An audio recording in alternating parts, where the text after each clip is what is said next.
Fala galera, tudo bem? Seja bem-vindo a mais um canal. E hoje eu tô aqui para deixar 3 dicas para você treinar em casa. Solta a vinheta.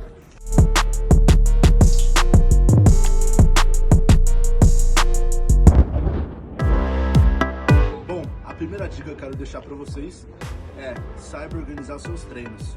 Então, para você organizar seus treinos, assim você vai chegar no seu objetivo. Se você não organizar seus treinos na sua casa, você não vai conseguir chegar no seu objetivo. Então, organize seus treinos que você irá alcançar o seu objetivo.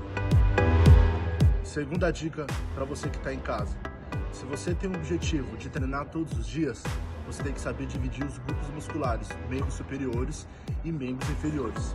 Agora, se você treina 3 vezes na semana, faça um treinamento do grupo geral, colocando o membro superior e o membro inferior no mesmo dia. Assim, no outro dia você consegue dar um intervalo maior de 24 horas e consegue treinar 3 vezes semana.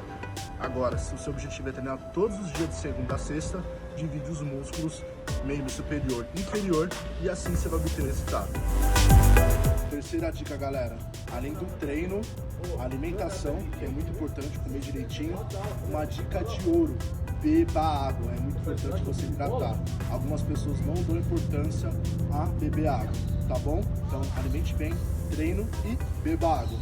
Obrigado, se você chegou até o final desse vídeo, não se esqueça de se inscrever, curtir e compartilhar. Obrigado, até a próxima.